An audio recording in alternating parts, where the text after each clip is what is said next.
Hello there ladies and gentlemen, welcome back to my new video. Today we have Viltrox 35mm f1.4 in our hands from my Fujifilm X-T3.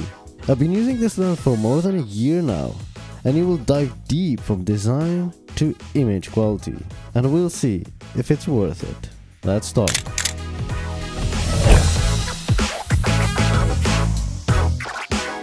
What is Viltrox? If you didn't know about Viltrox, it's one of the few brands that actually make automatic lenses for Fujifilm. As we all know, even more before, Fujifilm cameras always used Fujinol lenses for full support, and all the third parties were always locked into manual mode. Viltrox not only has a solution for this, but at a record price compared to other Fujifilm cameras. Now, starting with the actual unboxing, you obviously get the lens inside, a small protection bag which is okay, a plastic cover that never seems to fit well on the cap, and finally, a full metal and very high quality lens hood. Nice! Apart from the unboxing, you have the actual lens that feels quite nice in the hand. It's not too big nor too small, you have an aluminium build that feels very sturdy, but not quite as much as a TT Artisans 50mm that I reviewed, that you should actually watch here at the top by the way, but still good enough. It has two slides, obviously one for the autofocus that honestly doesn't spin that amazingly. It's okay. And you have another one for the aperture.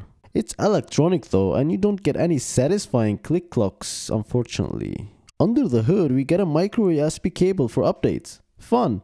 With a very nice metal build. One other very minor disadvantage is that the pointer for the mounting is white and not red like other lenses. It's quite hard to fight sometimes, and it definitely makes mounting the lens on the sensor quite frustrating sometimes. Overall, the design is very good. Not exceptional, but pretty good for the price, considering that it's an autofocus lens and has no moving parts from the outside at least. Oh, the lens for mounting is so satisfying though. Very high quality. Now, let's get to image quality. We have some surprising results. The photos look knife sharp in general.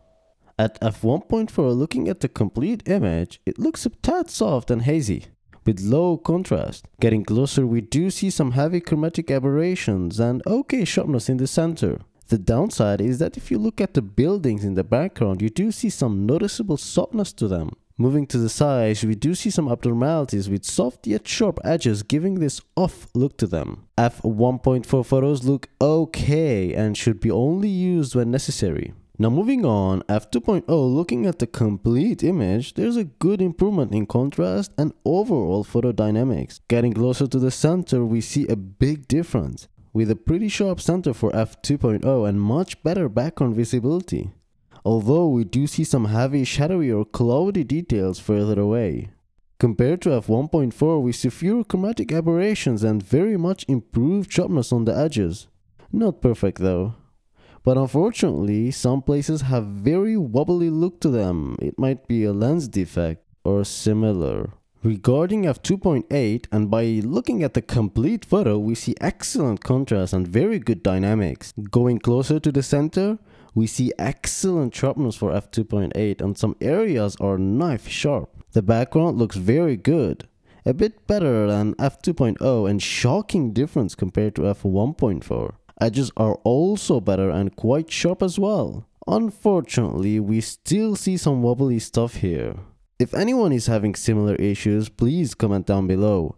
We don't see much chromatic aberrations and the photo look very nice.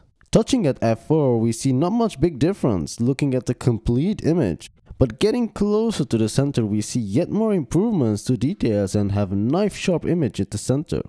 We see a slight improvement at the background, but not that much.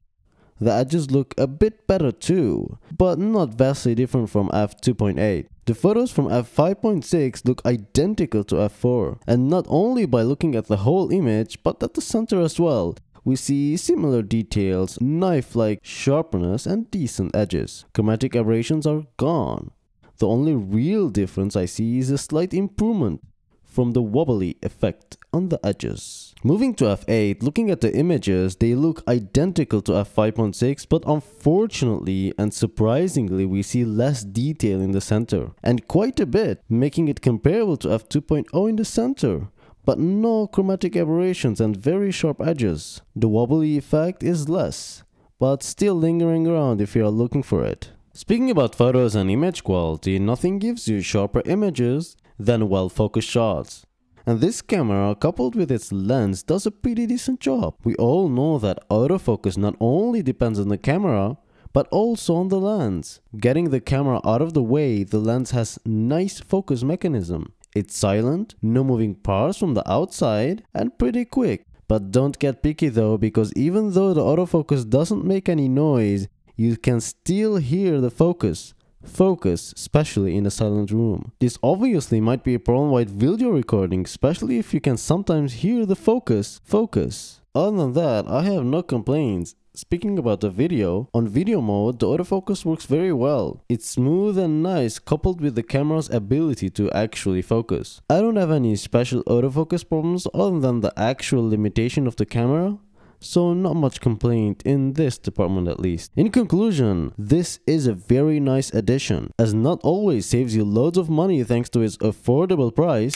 It also offers some nice aluminum build quality, good autofocus, very sharp lens in general. In some stops, the lens is extremely sharp compared to other budget manual cameras. If you are on a budget and if you can put aside some of its downsides, this lens is the one that I can recommend.